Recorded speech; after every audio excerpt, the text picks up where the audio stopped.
Bit of an intro.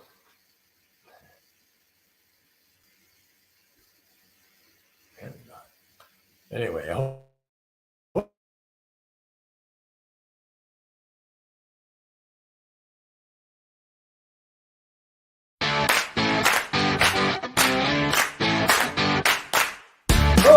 to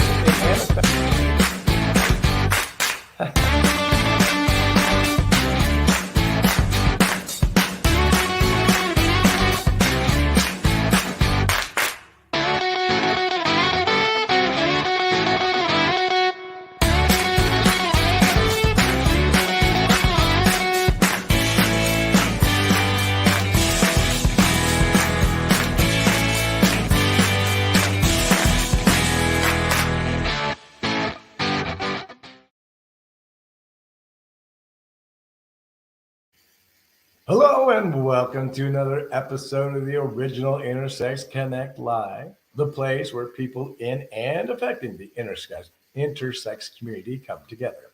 I am your host, Jesf and In today's episode, we'll be talking to Cynthia Vacca Davis, author, English teacher, artist, and art teacher, and so much more. Today, we'll be talking about her new book, Intersexion, the collision of intersex realities and organized religions, and the profound effect it had on her life, and much, much more. We hope to have Danny, the actual subject of the book, on the show and before the end of the show.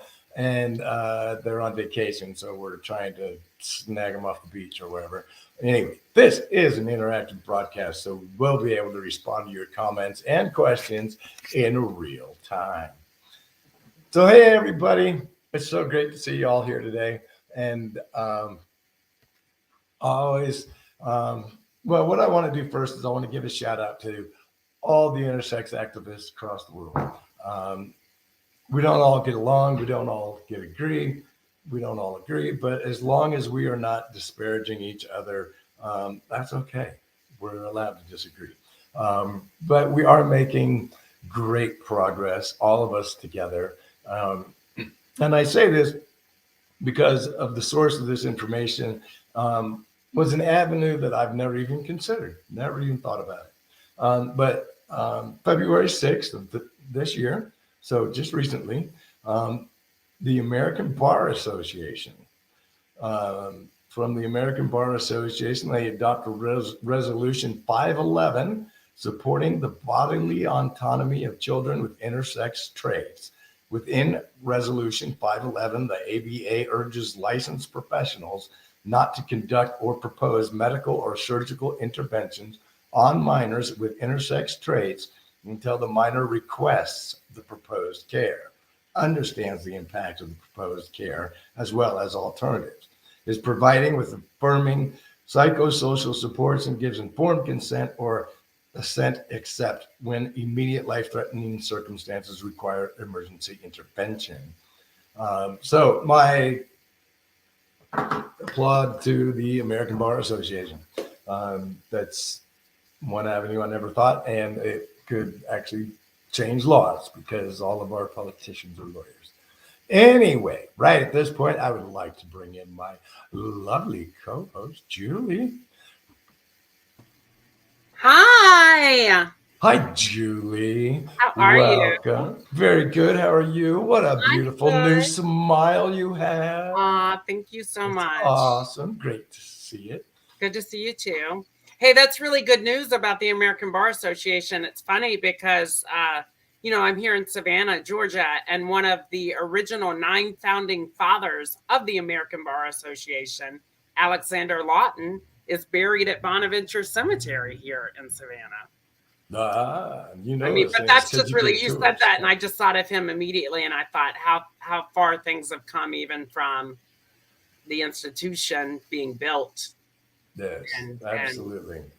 It's baby steps. We always talk about baby steps, and Yeah. especially here in our community, we always talk about throwing the pebble into the lake and creating that ripple. Yes. And so it's nice to see that all of this talk and all of the things that we all do as advocates are starting to really make an impact. And I got excited too, because even the things I've done in Florida and Alabama for law seem like they are starting to make an impact. So that's huge that Yeah, the it is. American Bar Association is supporting the intersex community and coming forward and saying, yes, we don't support that either. Yes, and they It's actually huge. passed a resolution for it and everything. So that's amazing, isn't it? Yeah, it's great. So I'm happy about it. I read it yesterday, the day before for the first time, and I was like, whoa, all right, I finally got something to talk about. Oh. Yay. So- And you just had family come and visit you, right? Your son just came to visit. Yeah, my son was here for over the weekend, and that's always great because we just love to talk about philosophical stuff, Yeah. and stupid stuff at the same time. So It's good to see it. It's good to see a smile on your face too. It seems like 2023 is starting off very well for all parties. So let's hope that this is a year of continued change in our community and other communities. And it's exciting, right? It's just, it feels like. it gives me hope anyway. So, and that's all I need to keep going. Okay. Well, I'm looking forward to the show. I'm really excited for our guest today and glad to talk to her backstage a little bit before the show. And this is going to be a really interesting show. So we should get to it. All right, why don't we get to it? Why don't we bring Cynthia Vacca Davis in? Here she is. Hello. Hi, Cynthia. Hi, Cynthia. How are you? I'm doing well. How are you? Good. We're going to put Awesome. you right in the middle there. There you go. Oh. So Danny is trying to join us and is having all kinds of problems. So he's currently watching us on YouTube. Okay, Hi, that's all Danny. right. Hi, Danny. We will say But, hi. we've had our share of technical issues as we go through the show, and so we totally understand. It's okay. So, all right, Cynthia, we ask everybody the same questions to start off every time. Are you intersex? I am not intersex. All right. Generally, I go in and ask you how you learned about intersex, but that's part of the whole story we're going to be talking about. So we're not going to get into that right now. But what I do want to talk about, this is an intersex story of a person that, what is doing that? It looks like Danny is trying to join. So it looks like Okay. that may Yeah, be. he just texted. He says, I'm trying. Okay. So just so we can announce to everybody watching and joining us, Danny is going to join us today, but I don't believe is going to be on camera with us, correct? Is that what? Correct. That is the plan. So Yes. we're going to go ahead and add Danny to the stream because they are absolutely a part of this conversation. Okay. Hi, Danny. Hello. Yay! Hi, Danny. We made it to the party. Yay. Sorry I'm late. It's Oh, okay. no worries. Thank you so much for joining us on your vacation. Thanks So for happy having to me. have you. Thank you. First of all, before we go on, I want to explain to everybody the reason why Danny's not on camera. Because when you're an intersex person, there is a coming out as being intersex. And it affects people different ways. Julie can tell you that you'll run into a lot of people when you're an intersex activist that they either want to have sex with you or they want to kill you. And there's not a lot of in between. And I just call that a great Saturday night. There, exactly. So the fact that Danny doesn't want to be on camera and we're not going to use Danny's last name should not be an unusual thing, because being an intersex advocate, you put yourself out there and people will try to destroy you because of it. So please understand that Danny is not on camera for their own safety, not because they're shy. All right, so Thank you. now I want to move on and start talking about your book, Intersexion. The book starts out talking about Danny and how Danny grew up. And Danny, you grew up in a very, shall we say, religious family. I have this phrase I use that probably would, I call them uber Christians, the people that are so deep and stuck into the Bible and everything that they can't see the reality around them. And they have the Bible interpreted for them, and they don't actually read it for themselves and see what it says to them. And but I've dealt with a lot of people like that. And I don't want to say that you grew up an uber Christian, but kind of you did, because you were doing Bible studies every day of the week, right? Danny? Yes, yeah. Yeah. And whenever it opened, yeah, you're doing Bible studies at 5 a.m. and stuff like that. Is that right? Yeah. Yep, that's correct. Yep. Yeah. And I never even did one at 5 a.m.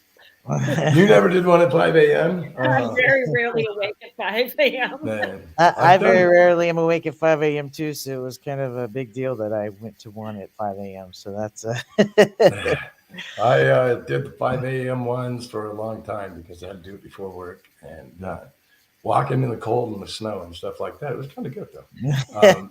So, yeah. And where was I going? I lost my train of thought. I do that a lot. You get used to it. So anyway, all this time though, you were raised a girl, and were encouraged and expected to be as feminine as possible, right? That's correct. Yes. Right.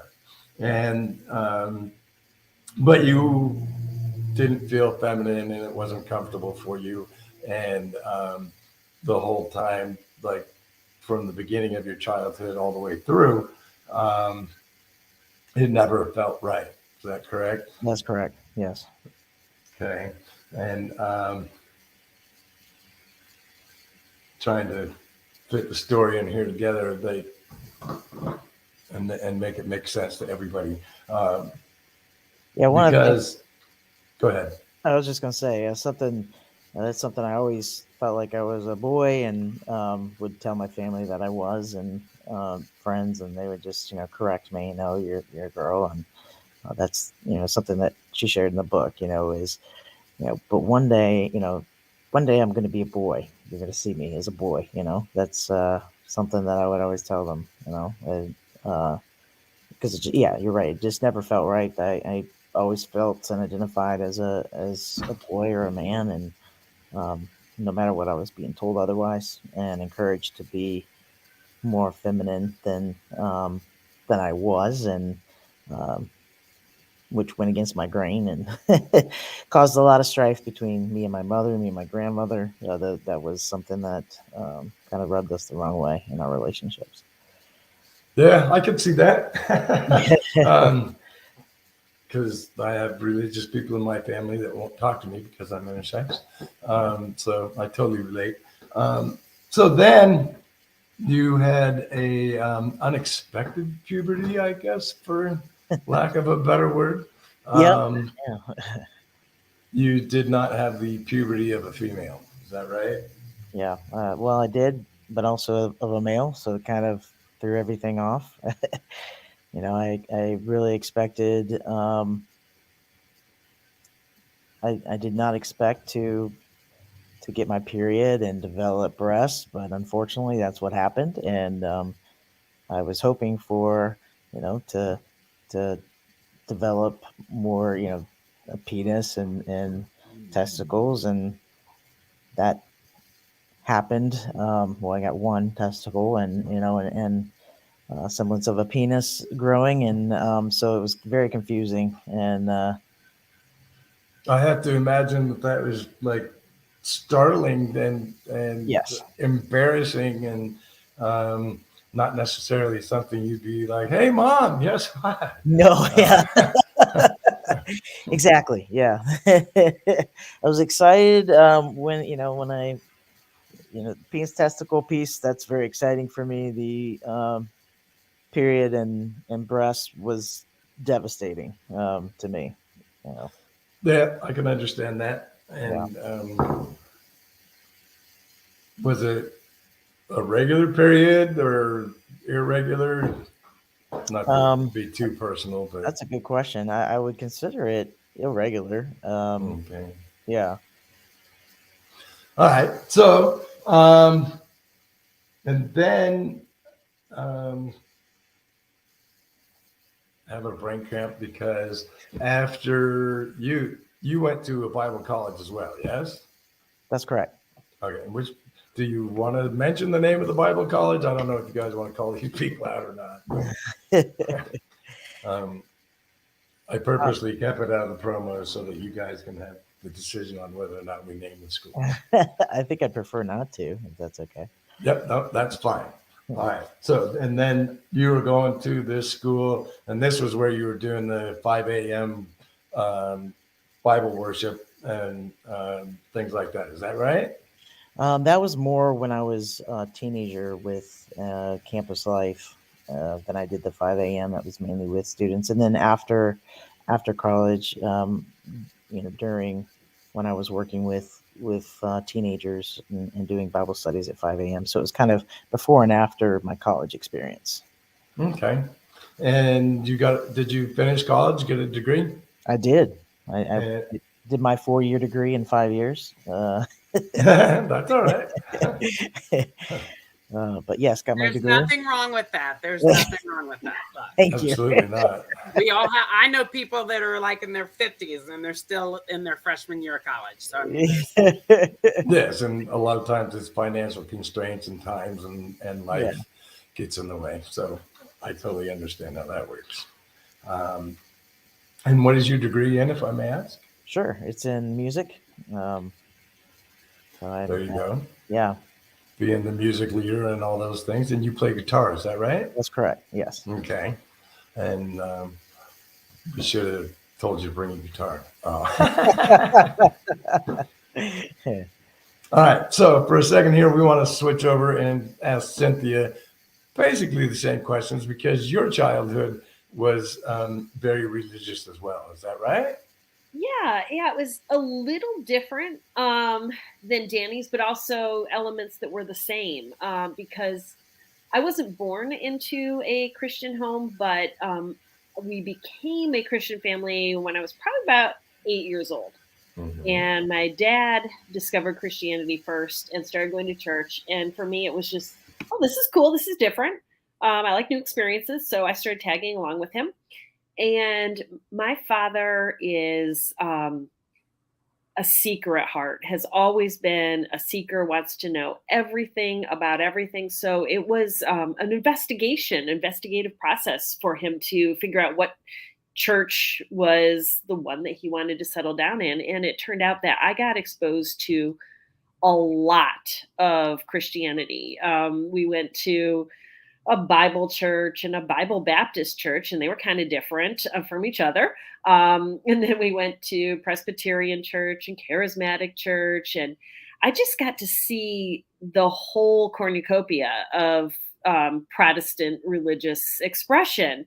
And so that was like my background. We were always at church and always very involved in church, but it wasn't always the same exact church or even the same exact perspective. I know that tongues was a huge deal at that point, and you had your churches that spoke in tongues, and then your churches that didn't, and that was almost the litmus test of which was the real Christians. So, and I would notice that none of these rules kind of translated from church to church. Some churches would have real hard and fast ideas about, what real church was like and real Christians. And then the next church would have completely different ideas. And that really stayed with me.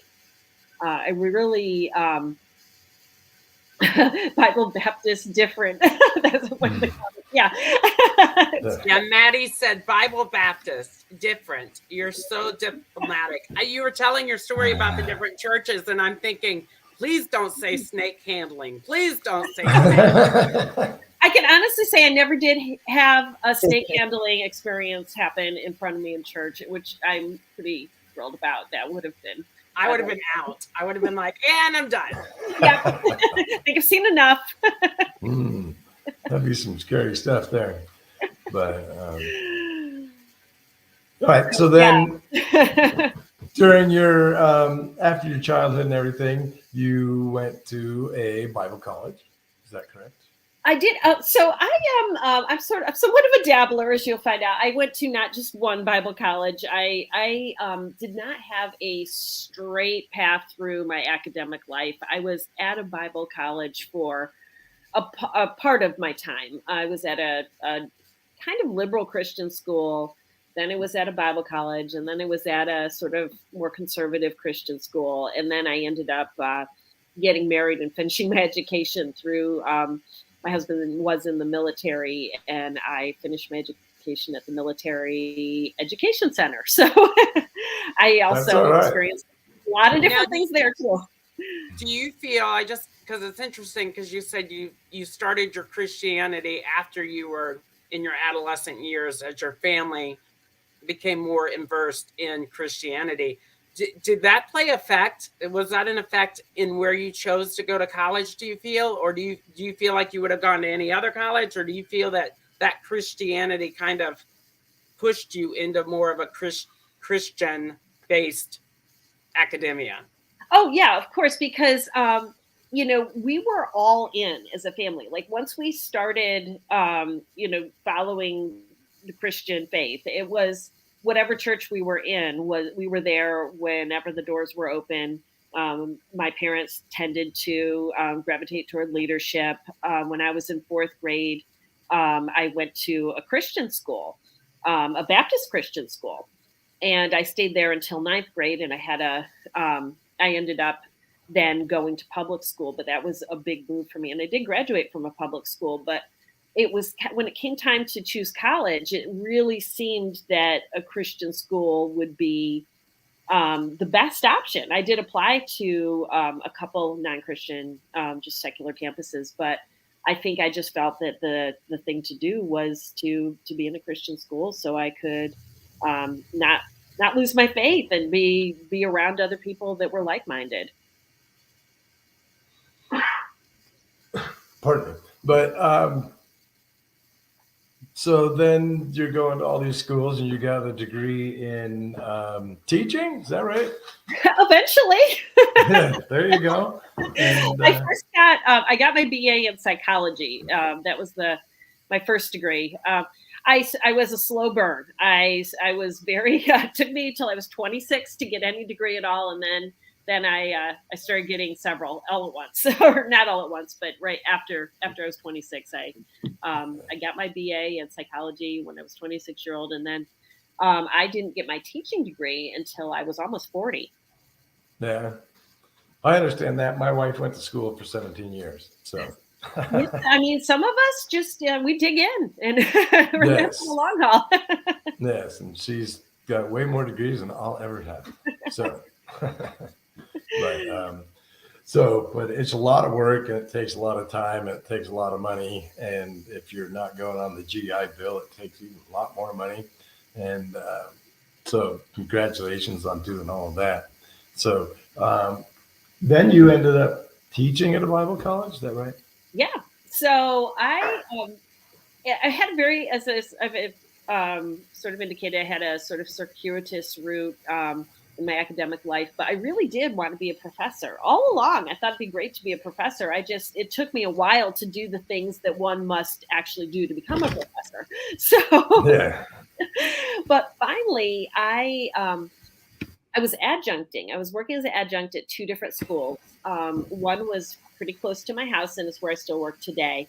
But as an adjunct, you don't get paid well, and there's not a lot of prestige or stability or anything in being an adjunct. So yes, because you could be out next semester, right? Oh yeah. There's no stability. It's semester to semester, and no compensation if you do leave at the end of the semester. Oh no, right. No.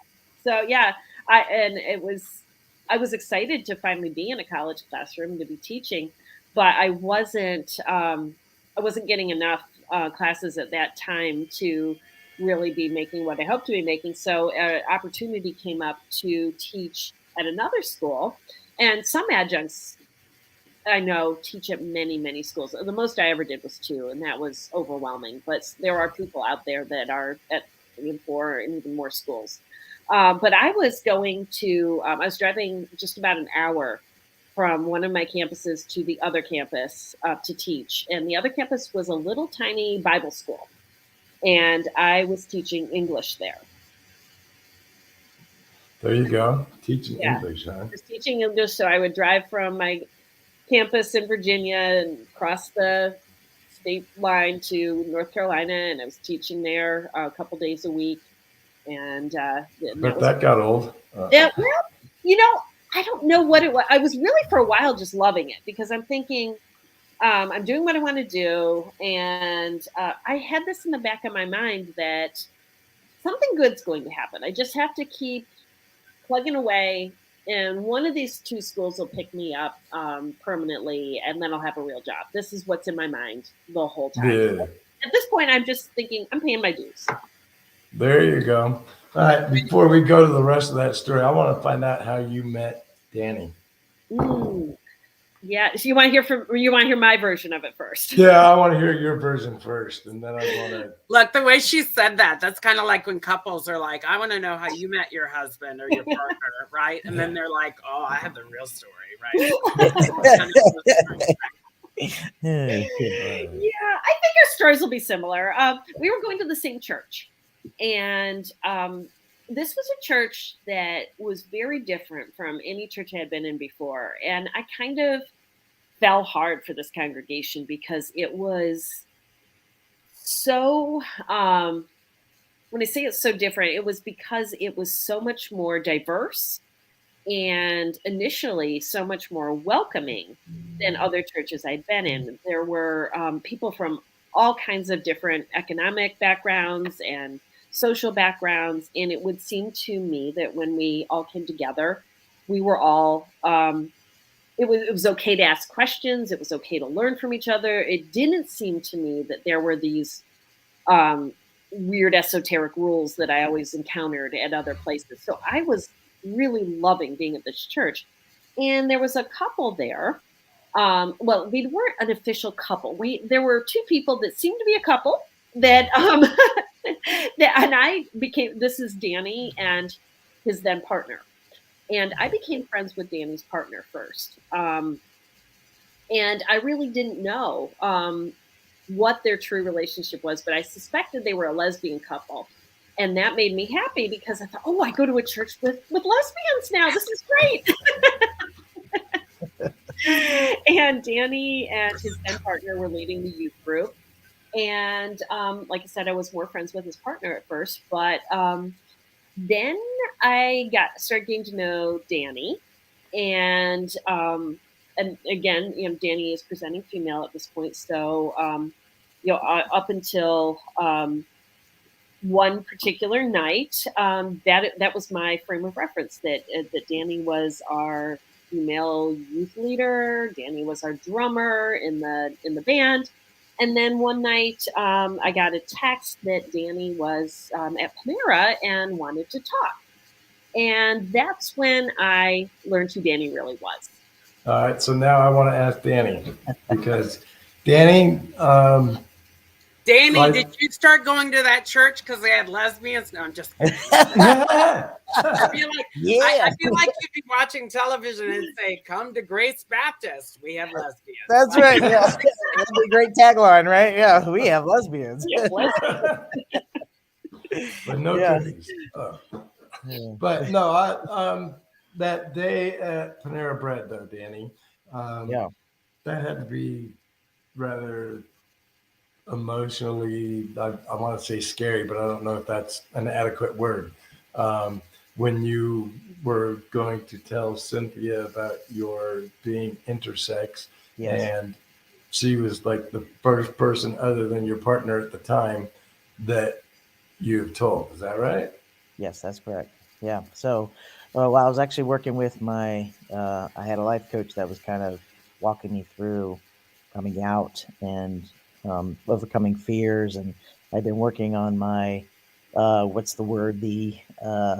I guess the come out story, my prep for my prep speech, and my script, I guess. And so it was time to, all right, we're going to try this out on somebody who goes to our church. And I was like, oh, okay. And Buckle so up. she, yeah, buckle up. So the life coach was friends with Cindy as well. So she texted Oh, Cindy and her okay. husband. Okay. Yeah, yeah, Because I was sitting here, I was like, okay, how do you just single out one person in your church? And I thought this right. must be a really affirming church if you can just kind of like Any person will throw do. a rock and be like, Anyone, I'll tell yeah. them at Panera. So I was trying to make the connection. So I'm Yes, glad good. that you just, so Yeah, yeah, Cynthia good actually point. knew your life coach, and your life Yes. coach thought, I know they go to the same church, and she would be somebody that I think you could tell that would be Yeah. okay, great. Yeah, she said, I believe that Brad and Cindy are safe and you could tell them your story. And then you can kind of, because the thing I was, worried about is telling my story and the reaction I would get and just trying to test that out. And she's like, you got to try it with some safe people first so you can kind of gauge that encouragement and that. So I think I have the right people for you. And I knew Brad and Cindy, like not as friends, but like, churchgoers. And I knew that Cindy was friends with my partner at the time, and so I knew of them and knew they were a nice couple, and so it was okay. Yeah, let's go ahead and try it. We'll try it. And then about, I don't know, 30 minutes later, they were at Panera, and I began to share my script with them, and I said my script and just waited, and they're like, "That's great, that's exciting," Yeah. Really. And And did you breathe at all during the pause? I think I probably ran through it pretty fast because I was very nervous and first time I going can through the imagine. script. And Yeah, and it's probably changed since then too. oh yeah, absolutely.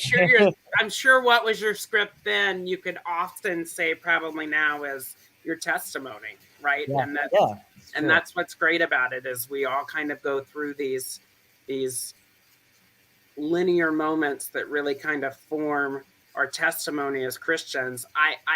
I'm Christian, and I grew up kind of in a very similar situation. And while my family is very embracing of my intersex story, Right. I understand that some families are not, and some people don't understand that. And so it's very exciting to hear that you were able to connect with Brad and Cynthia Yes. Yeah. through these moments, right? And so let's hear more about it. Yeah. Yeah. So it was encouraging, and from that point on, it fostered a connection with Brad and Cindy that has long since developed even stronger, and they've become, not just friends but family to me and my wife, and we, that they're part of my community, and it was a pivotal moment in my life, and they really helped and supported me throughout my change. And I ended up living with them for a year with Brad City. So they really became family and got to know Yes, me that's more. quite supportive. Yeah. I Yeah. think some of our viewers may be interested, and if you are open to just sharing, maybe do you remember a little bit of that script, right? Do you remember kind of how you opened up and started to talk? Because I think Sure. people Yeah. want to. So I think one of the things that I learned through this process is I never knew until I met this life coach. I never knew the word intersex actually. Um, the term that I knew, which is a negative term, but was the only one that I was familiar with, was hermaphrodite. Correct. Um, and that's the one that I heard from when I was a kid. I'm a freak, and that's the word that stuck with me. And so learning intersex, I was like, oh, that's a great word. I like that.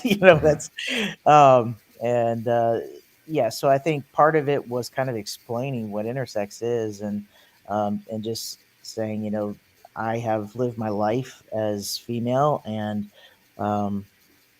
even though since I was a kid, I knew that I was male, and um, when I was a teenager, I developed both parts, and really uh, I tried to explain in the intersection story.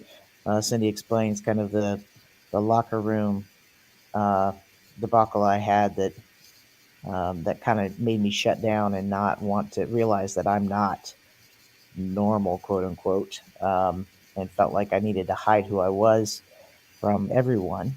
So from that point on, I, explained that that's how I lived my life. I was trying to live as female to make everyone happy, to know that this is the way I'm supposed to be, and realizing that physically my body was giving out on that idea. I ran into some health issues, and that's where my doctor quite honestly just said, why are you, if this is who you are, why are you trying so hard to fight it? And that kind of started my journey. So, and just saying, hey, look, from this point on, I'm going to be living my life as male. So that's kind of it. I'm sure I butchered the original script, but that's kind of the. No, that's okay, because I think if you want to hear the real script, read the book. That's right.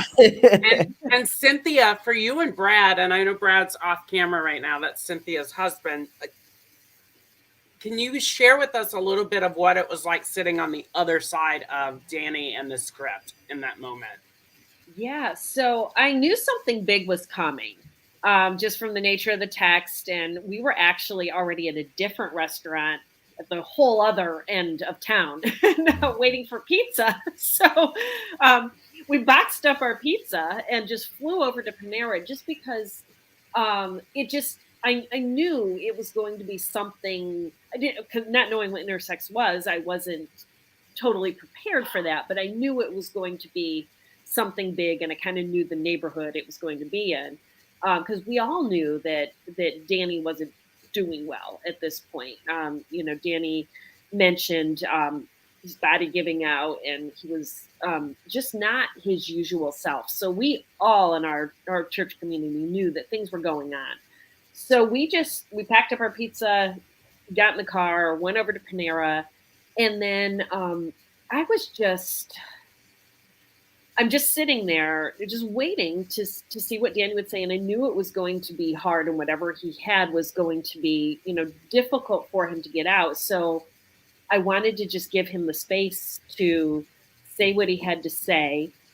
Also sitting on the edge of my seat, wondering what it was going to be. And Danny is just twisting this napkin and staring at the napkin at this point, and as though the script were written within the folds of the napkin. And then when he said, "Have you ever heard of this word, hermaphrodite?" And I said, "Yeah, I've heard the word." And he said, "Well, that's a term that we don't use anymore, but it would describe me." All of a sudden, it was like, "Oh, okay. I think I understand. I understand a little bit about what's going on now." And then he explained it further, and we were just. Oh, okay. Thank you for trusting us with this. Thank you for sharing this with us. And then Danny said, I don't know what's going to happen from here. I don't know. I might lose a lot. But I can't go forward. Just continuing on this way. And so, he said, I'm just looking for a team of people to be around me and to support me. And so for me at this point, it's like, oh, it's a no-brainer. Of course, this isn't insurmountable news. This is something that is very important, and that Danny do this. And yeah, well, what can we do? Let's help. And so that was my frame of reference at that moment. And we sat there for a long time afterwards, after the script was out, because that was the tense part, right? Getting the script out. Once the script was out and Danny had, a positive reaction, then the tension's gone, and then we just start talking. Yep. Right. So our friendship just began that night. Yeah. That's awesome. And I don't mean to jump ahead too fast, but we only have so much time. And so real quick, Danny, can you tell me if the transition from being mostly female to being all male, was that just like walking in the next room kind of thing, or was it a gradual progression at this point? I mean, it's been happening all your life, but you suddenly decided to make the change. Did you just suddenly put on a ball cap and a t-shirt and say, we're done? It's a great question. No, I actually wanted to talk through to my family, to my church leadership. Wanted to present. Here's my plan. My plan is, as of I think it was November 1st, 2014. That's the day that I'm going to no longer live as Danielle, and now I'm going to live just as Danny, and I'm going to live fully male. So, and this was, I think, correct me if I'm wrong, Cindy, because the older I get, for some reason, I'm forgetting these things. But I believe it was like around the August, September timeframe that I started talking to people and getting that word out. And it was just a little later than that because I was mid-semester, and I remember came next. For me, it was mid-semester. I think it was in August, September when you personally. Yeah, you're right. Yeah. What you were going to do, but I didn't know a thing about it until we were well into October of that year, 2014. Yep, that makes more sense. Yeah. So then Cynthia helped you tell your own parents. Is that correct? I'm sorry, what? You helped Danny tell their parents. Only in the background. I was not there when Danny did it, but he came first to my house because his parents live nearby. So Danny was at my house, and we kind of all rallied around him, prayed some prayers, said some good thoughts, went, and then he came back to debrief. Okay. All right. So now I'm going to jump a little further ahead because you became a full supporter of Danny. You understood what Danny was talking about, and I'm guessing you Googled it more than once. And you're an adjunct at a prestigious Bible college. I wouldn't call it prestigious. No, okay. I think that's stretching things a little too far. Right. You were an adjunct professor at one of the many Bible colleges. One of the many, just somebody else ran Bible colleges.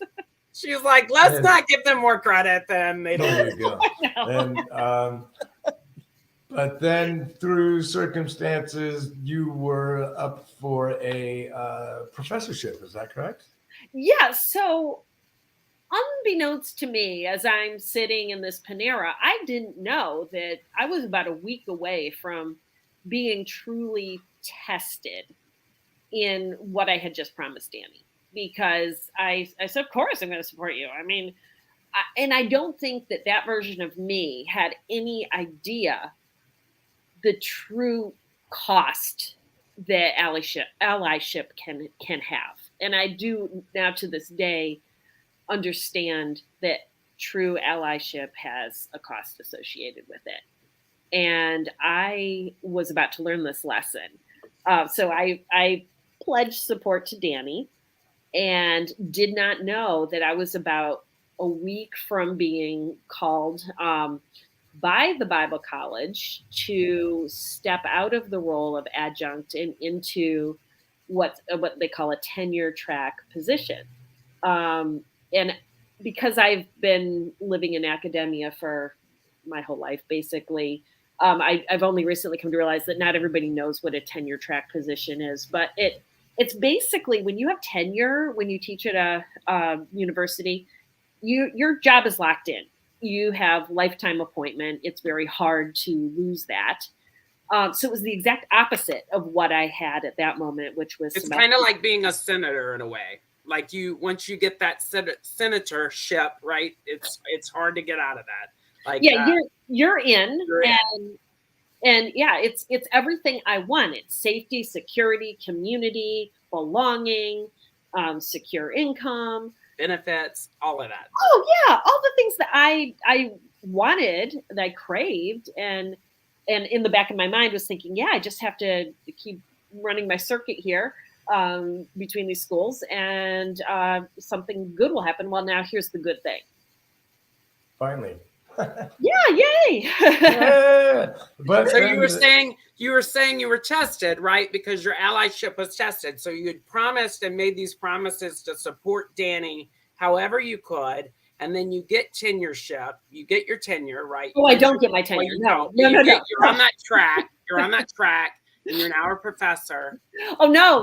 We didn't get that far. No, you're jumping too far ahead. Jumping ahead, Julie. It wasn't that easy. In order to get that tenureship, path, they wanted you to sign a piece of paper. Yeah. So there was, because I work at the school, right? But when you're an adjunct, you're there, but you're not there. You're in this kind of, you're kind of one of us, but not really. Yeah. And there was a different interview process to actually become a professor.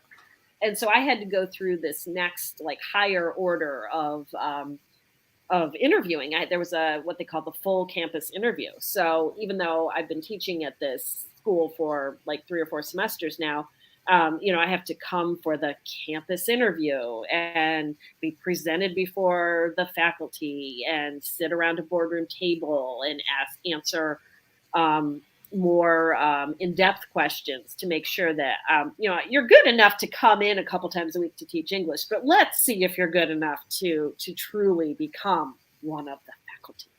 And so that's where things began to fall apart, because as Danny and I were becoming friends and talking, I was also in an MFA program. And even though I'm teaching at the university level, I'm going for another degree, which is my MFA. And I had to write a thesis. And Danny and I, through conversation, Danny kind of tossed it out about, I will be willing to sit with you and talk with you about intersex if you want to write about intersex, because my first thesis idea had kind of fallen through. Good job, Danny. That's a great way to get the information. Yay. Thank you. So I adopt intersex as my thesis project. And once you do that, I mean, that's a matter of public record. And I knew that, I had jumped into this. And now I'm talking with the board at the Bible college, and I'm thinking they're going to know at some point that I'm writing about intersex. So I should just out myself now and tell them that this is what I'm doing for my thesis, because they're going to find out anyway. And then I'll go down in flames and scandal. And, it's just better. Let's just do this now. So I just completely outed myself and said, you should know that I'm writing about intersex and also intersex in the church. And there was not a great reaction. Imagine that. Yeah, not a great reaction. I mean, was it actual silence? Did you hear just that, like? Oh, it was worse than that, because the president of the university, he started getting red in the face, and he said, "Well, this sounds like that LGBTQ nonsense." And he said just like that, like he's just picking the letters out. He can't quite remember them. And he called it nonsense. And he said, "I'm just not sure about this. This does not sound good." And he actually got mad at me at one point. And I suddenly went from feeling like I'm a candidate at this job interview to I'm a petulant child. And he's mad. And that's when the piece of paper comes out, because they had, unbeknownst to me, they had just drafted what they called the marriage and family statement. And they were on the verge of asking everyone, and I would have even had to sign this as an adjunct, everyone who worked there had to sign this statement that marriage was for men and for women to get married together and nobody else. And then the statement listed very poorly, just listed all of the types and variations of just queerness, basically, that they could think of. And then, they said any form of, bisexuality, and list. All of this is repugnant to God and to the principles of the university. And that was, I didn't know it at the boardroom table, but they said, "You know what? We've just drafted a marriage and family statement. So perhaps you need to read the statement. And then we'll talk more about this project that you're working on for your thesis." And so they sent it to my email, which I didn't see till I got home from the interview. And I saw it, and I was just horrified. And at that moment, I know I won't be working there. But also, it's at that moment I'm realizing, because I had this problem of wanting to be liked. Being liked was always, it was just so important to me. So now I have these insecurities about people not liking me. And I have this opportunity to get my dream job. And all of this is butting up against what I just told Danny. But at the same time, this word repugnant is on my screen. And I'm thinking, if I sign this, I'm agreeing to this. I'm agreeing that Danny is repugnant. Right. And so you refuse to sign it. Which you're not. That you're not, by the way, Danny. Thank you. So you did not get the job, though. I did not. But there was a lot of back and forth, because then they came back and they said, well, it turns out we've been thinking, and intersex probably isn't included with the marriage and family statement because it's biological. So, I mean, never minding that, I would have to throw the rest of the queer community under the bus. But they said, we think Danny might be an exception. But then they said, we really need to ask you, though, where is the sin, though? We acknowledge that it's biological, but where is the sin in Danny's situation? They couldn't come up with that, could they?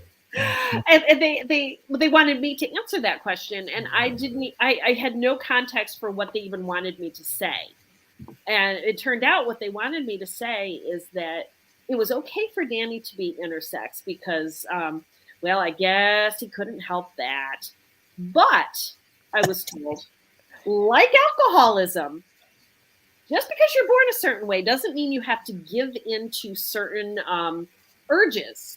And that if I would just say that Danny had to be celibate forever, then they could see their way clear around me supporting him and writing about him. And that's not a big ask, is it? Yeah, that's not going to happen.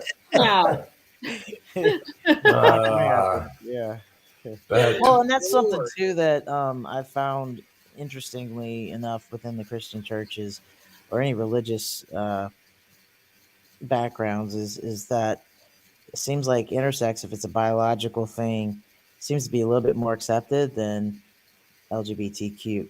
It's like that's okay because that's medical. We can prove that. That's okay. Everything but still else, on some. Yeah, but right, still right. on some levels not accepted, when you hear these same people come back and say, too bad we don't have asylums anymore because we would have shipped you off the first week, and right, you're like, right. We would have fixed this. That's not an answer either, right.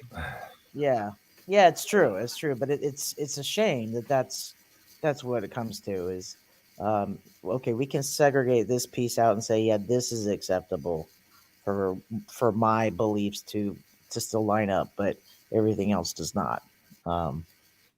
Well, yes, because sex is absolutely binary, except for these people over here, but it's still absolutely right. Yeah, exactly. That makes sense. Do not look at the exception. Right. It's like I will come up a lot in social media and all the things that I do. The number one question that I get asked more than not, which is always defeating to me in some way, is, can you have children? And I'm like, why does that matter? Right. Like, why does that even matter? But on some level, they're saying, well, if you can't have children, you're not really a woman and you're not. Wow.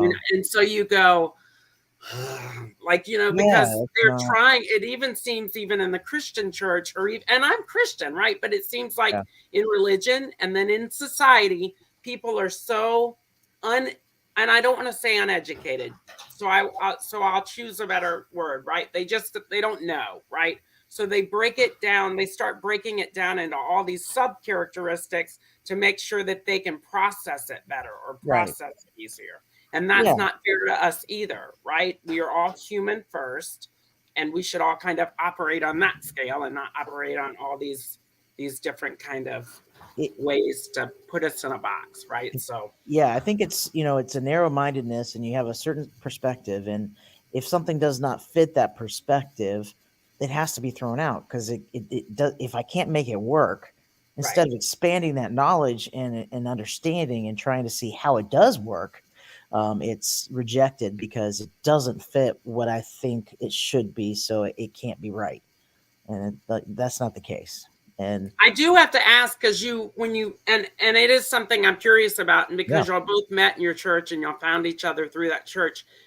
Cynthia had mentioned earlier that you had played the drums in the church and you were in the youth department at the church. Did that change? Were you still able to do that? Like, was your actual home church supportive of that? For a time, mentioned yes.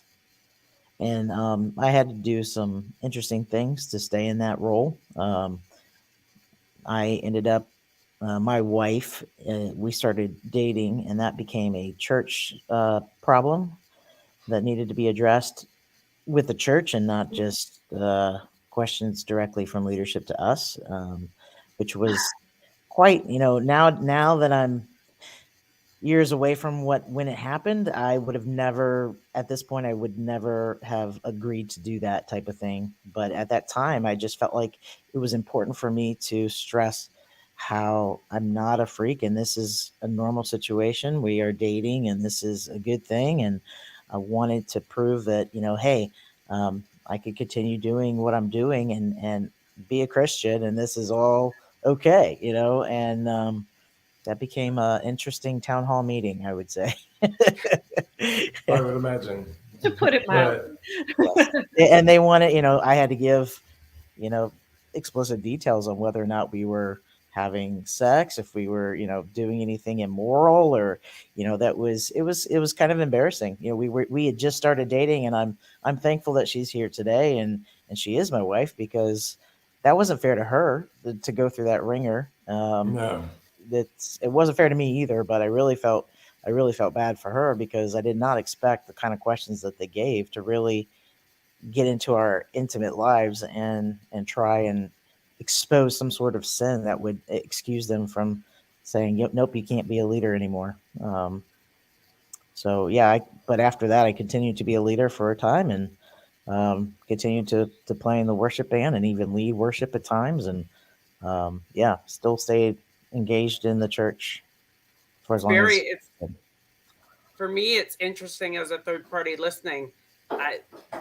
The things you were both going through at the same time, right? The inquisition that you were facing at the college level for your job, and the very same inquisition that you were facing within your job in the Christian community in the church, very parallel of each other. It's true. Never thought of it that way. Yeah, it was very much a time of just intense scrutiny. And of course, my husband and I were at those meetings supporting Danny, and I felt many times like the four of us were just now walled off as we're other and guilt by association. I hate to put an end to all of this beautiful conversation, but we are running out of time. We can go a little bit longer if you want to, right? Do you have time? Are you guys available for another few minutes? Yeah, I am. Sure, right. absolutely. I know Jesf still has some questions. The great thing about running the podcast when it's Jesf and I is we make the rules, right? Yeah, we do. Yeah. Hashtag facts. So Jesf, what's your next question? Well, I kind of want to know, where are you now, Danny? You're married and you're obviously happy and you're on vacation, or happily married anyway. Don't know if you're happy, but we don't know if he's happily on vacation. We don't know where he is. That He could be at Disney World. That's right. Who knows? Be in Minnesota where it's really cold. Right. But you've been living as a male for 10 years now, at least. Almost. And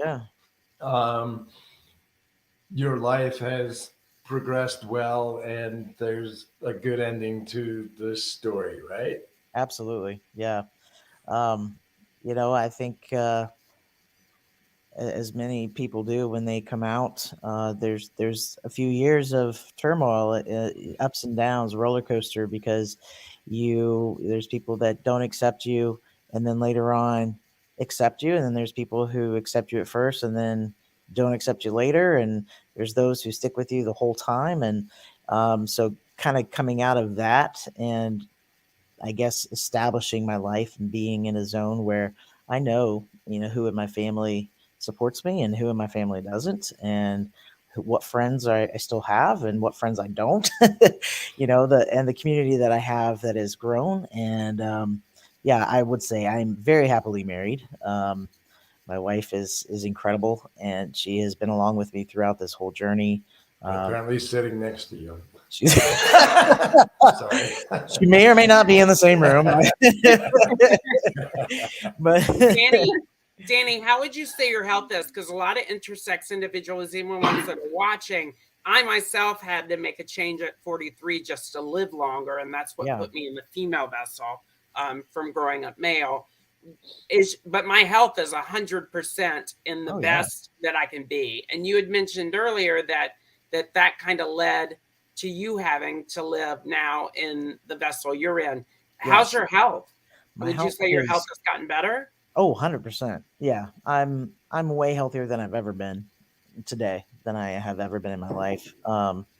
And even the little things, I was talking to my wife about this the other day, even the little things like my skin, my teeth, things like that. Those are the things that really changed for the better when I went through the transition. And it's it's empowering, it's encouraging, it's interesting to see how I was back then and all the problems that I had physically, and not to mention mentally and emotionally, but especially the physical piece and how it's so different nowadays. And being in my own skin, as you know, is exhilarating. It's living my life as who I am, who I've always known myself to be, and now everybody can see that too. Is exciting. And yeah. And I'm sitting here at the beach, by the way. It's like 50 something here, but it's beautiful. I'm looking at the ocean. And 50 something. What are you in Georgia? You in Tybee? Because it's Carolina. The Carolinas, you're right next door. Yeah. So, Cynthia, you were writing that thesis. I'm interested to know. I know Jesf is too. I assume that's what led to you saying, well, now let's take the thesis and let's take what else we've experienced and let's go ahead and write it in a book. Yep. So what led to that? Is that how it kind of panned out? Yeah, that's exactly how it panned out, is that the thesis grew into the book. And it was for a while, even after I got my MFA, I was continuing to write it. And it was a process of, well, where do we end the story? Because things still kept happening, and I'm still writing the book thinking, I think I might still be living through what's going to be the end. And it took a while to realize, okay, this is a good stopping place for this. And it just grew over that period of time. The book actually just came out in 2022, but it covers events from 2014 up until I think the epilogue. The pandemic is mentioned, so it was sometime after 2020 that I kind of just decided, we need to wrap this up. Yeah, I can understand that because my story keeps changing. It's like, so I can't really write my story if I have no idea what the ending is, right? Where to end it, and right. So I find it really hard to write my story. It's a journey. I started to write my story this last year, and I'm like, I could turn this into like 8 books. Right? Like a series are popular, Julie. Yes, but look, people ask me all the time, Julie, what's your writing style? And you know what I reply with? Not writing. Like I'm not good at it. Everybody's like, you're great at it. And I'm like, I don't want to write it. I'd rather just do this kind of stuff and somebody can write it for me. Have Cindy write it. There you go. That's there you go. Danny was the same way. Danny's like, I don't want to do any of this writing thing. Yep, exactly. It's just hard. And I think what people don't understand on some level is, and Jesf, knowing you, I can see where you're probably not wanting to sit down and write about yourself. You certainly have to go live through things that you didn't live through the first time. if you Yes. understand what I mean by that. So like You have to revisit a going lot back of pain. as an adult, you're going back Yeah. and you're looking at things that you understand so much better from a mindset now, right? And you go back and you look at that and you think, light bulb, I understand that better now because I'm in a better place to look back and understand what that meant for my story, right? Yeah, And so it's just that's sometimes not a therapy project that I want to delve into all the way, right? So I understand it. And it's great when you have people like Cynthia that can tell your story and want to tell your story, and you're honored to meet a person like that in your life. Absolutely. That's something. One of the questions I get a lot is, why did I let Cindy tell my story? And it's because I don't think there's somebody who could have written it better than, and at times I had I've told Cindy a couple of times I can't. She would send me updated versions and say, can you read this, make sure it's right? And I would have to tell her, I really am not in a place right now that I could read this, because she writes it so well. I'm right back there, I'm right back in that moment, feeling exactly what I was feeling at that moment. And that's what makes her such a great writer, is just her ability to kind of empathize and pick the scene and really understand the scene so much that I feel like I was reliving it. And sometimes that was too difficult. Well, I can say that I understand that a lot because Yeah. while I was reading the book, I was standing there next to you with my arm around your shoulder. So, Oh, thank you. Thank you. It's like, I could feel your emotions and everything. Yeah, coming yeah. out. And, so Cynthia did a great job on that. Cynthia, are you open to writing other books for intersex people if they're willing to tell their story? I am so open to that. It was something that done with a lot of trepidation, to be honest. Yeah. Because I still answer to this a lot. Why are you writing that story? Is that your story? And well, part of it is my story because I did go through some of, and that's a thing that I always say, that I kind of hit rock bottom for a while after I lost the job. But I'm thinking like Danny dealt with this his entire life, in just a year, I hit rock bottom, and that's just a fraction of what Danny lived with his entire life. And I felt it many times, like when we made the shift to tell the story in first person, like I'm actually taking Danny's voice. I felt my editor wanted me to do that. And for a while I felt like, oh no, the book is over. I can't do that. And then Danny's like, well, why? And just change it. Just whatever. I think that's selling yourself short though, too. I mean, it is very much a part of your story too, because Danny gave you the opportunity to hear it at that Panera. And I tell people all the time, Jesf says it all the time. We've talked about it a lot in this show before. It is so important for people, no matter what their situation, to tell their story, because it is the only way that society and perceptions are going to change across the board. Amen. And so by Danny saying, meet me at Panera, can you and Brad meet me? I need to share something with you. In that moment, in that one moment, Danny was saying, this is my life, and I'm inviting you to be a part of it, not knowing what your reaction is going to be.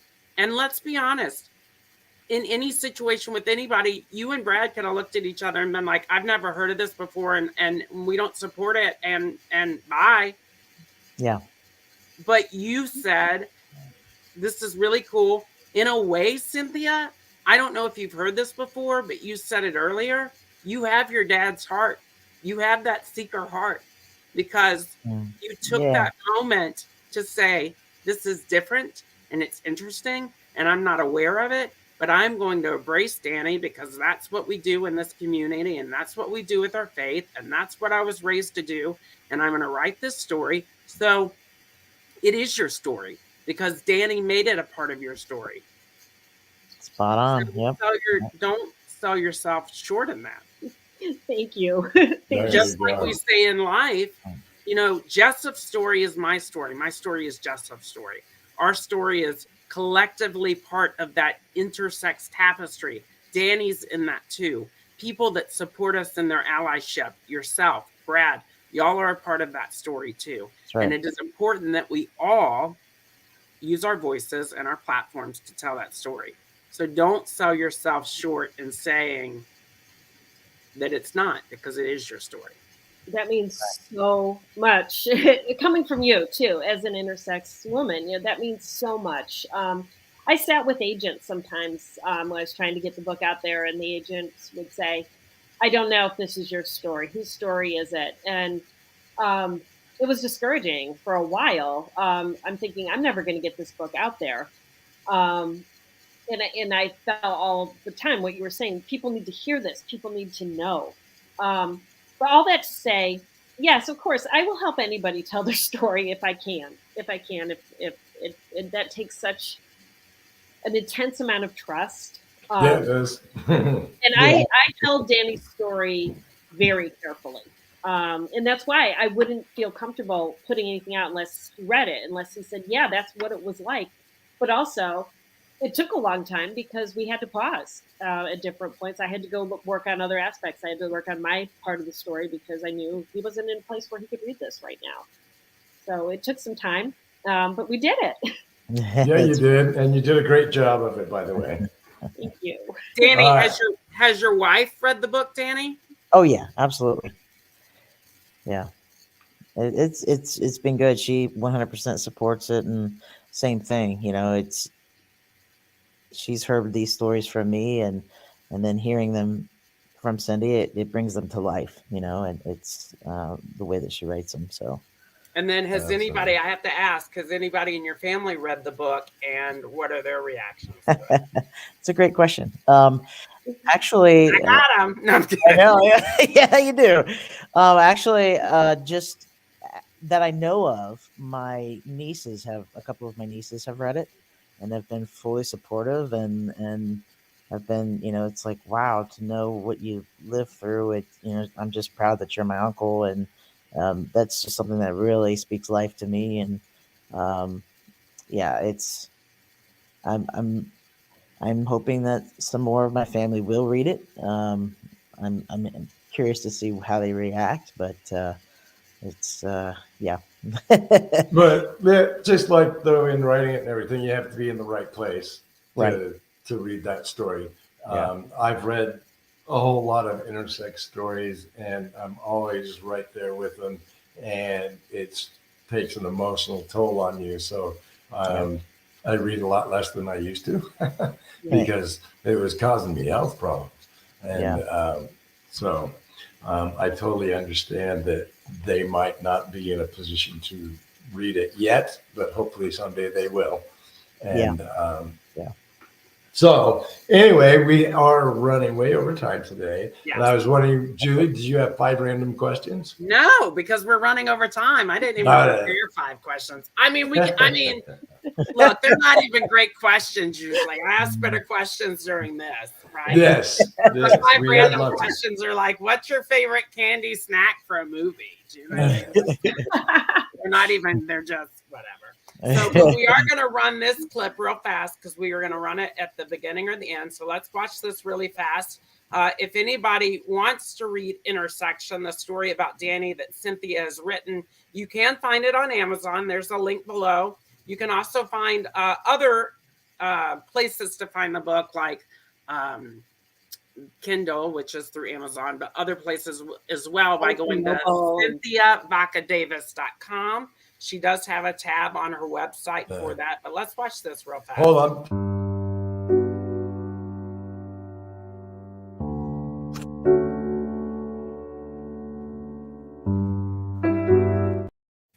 That was quick. See? That was quick. Jesf, go ahead. What were you going to say? You put that book on sale this weekend, didn't you? Not? Yeah, my publisher did, and it is on sale. It's the e-version, and it's only through Amazon that the sale is running. But people can go to Amazon.com and download the ebook for $4.99 through tomorrow. Score. Hey, now I want one of those flash sale buttons. There you go. People watch this in 3 months and be like, I didn't get that sale. $4.99. $4.99, everybody. There you go. Hey, Through tomorrow. Joseph, I did want to say one thing real quick, if I could. Absolutely. I just wanted to say, and I'm sure you can speak to this, Julie. There are, speaking of religion and Christianity, there are affirming churches. There are affirming congregations and communities out there, which I found myself. So just wanted to encourage people, don't get discouraged that there isn't anything out there that does accept and love on you the way God intended, because there are churches out there, there are people, there are leaders out there that do. So absolutely. Absolutely. And we're all Christian. I know Jesf and I have talked about this before as well. When I was younger, living in a very intersex life, not even knowing really until 17 that I had the extra X, because I am 47XXY. One of my mother and father's faith, my dad's faith, is absolutely kind of like your father's faith, Cynthia, and very seeker. That really touched me when you said that. But I've always thought of my dad as a lighthouse, and a lighthouse being like God in a way, right? Because everybody's in that harbor and we're all kind of going through the storms, and that lighthouse is ever constant, always bringing us home, always making sure that, just like Christ does. But one of my favorite things growing up was the poem Footprints, right? Which we haven't really seen. So I feel like certain Christian poems you see, like you walk in a Cracker Barrel and there's everything Footprints for like 3 or 4 years, and then you walk out and it's everything Loretta Lynn. So they ebb and flow. Anyway, for people that are not familiar with that poem, it talks very inherently in that moment about how during your hardest time there was one set of footprints on the beach, that there were 2 sets, and then there was 1 set, and then there were 2 more sets. And the important thing to remember is that during your hardest times, he's carrying you, right? That's why there was 1 set of footprints on the beach, because you were being carried. And so, speaking out to what Danny had just shared, there are a lot of people in our community, in the intersex community, in the gay community, in marginalized communities across the board. There are a lot of people that maybe grew up in a religion and then broke from it because they feel like they have no support and that nobody loves them, and that what they're doing is so dark that who would accept that? And the thing to remember is he does. He accepts, he created all of us.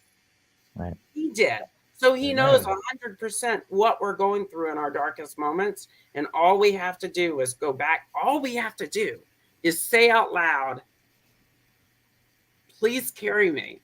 I can't do this right now. Please just carry me. And he absolutely carries you. So in honor of what you just said, Danny's right. There are plenty of affirming religions and places of worship out there. He wants you to come and just sit with him. He is saying, I've got you in this moment. Let me have you. I've got you, right? And that you have to find comfort in that. There is extreme comfort in knowing you may feel absolutely alone in this lifetime, in this moment in your journey. But he's brought you to it. He's not going to leave you to go through it alone. So I'm glad you said that, because I think a lot of people struggle. And that's important to know. Yes, and if you're looking for an affirming church in the Las Vegas area, contact me. I have at least 3 choices for you, and I would be happy to recommend them. So anyway, we got to wrap this up. Danny, thank you so much for coming on to the show and interrupting your vacation, and thank your spouse for letting us borrow you. Yeah. And thanks for inviting me. You bet. And your story is impactful and empowering, and it's making a difference in people's lives. So thank you very much. And absolutely. And please sign up if you're not already signed up for the original Intersex Connect Live. Please make sure you're following us on YouTube. We also have a platform on TikTok, and we're on Facebook. So you can find us in all those great places too. This will be up for everybody for the rest of life, as long as the internet's around, you'll be able to find Danny's story and Cynthia Vacca Davis's story. Make sure you check out the e-sale on Amazon for $4.99 and for this weekend. And if not, buy a copy, support Intersex, support Cynthia, support all of us. Because remember, your story and how you tell it will, and just telling it, will absolutely change the world. There you go. Cynthia, thank you so much for being part of the show and for writing the book and putting skin in the game to be an ally, because there's a lot of allies that don't put their skin in the game. They just are allies in words only. And you are an ally in your actions, your behaviors, and the way you live your life. So I appreciate you. And thank you so much for being on the show today. Thank you, Jesf. Thank you, Julie. And I appreciate the invitation to be on the show. It's been wonderful. Thank you so much for your hospitality. We'd love to have you both back at a later date so y'all can answer 5 questions, right? Absolutely. There you go. Those 5 questions. Be there. All right, now we're going to wrap this up. Thank you for listening to the original Intersex Connect Live. To find out more information about any of our guests, the original Intersex Connect Live, to watch prior episodes, leave comments, or connect to us on social media, visit us at linktree/IntersexConnect. That's linktr.ee/IntersexConnect. Make sure you like and subscribe so you don't miss future programs, articles, special announcements, and more. If you're interested in volunteering to help create the original Intersex Connect Live, visit our website and send us a message. I'm Jesf Benedict. See you next time on the original Intersex Connect Live. Bye, guys. And thank you, Ben Sound. Just forgot to say it today.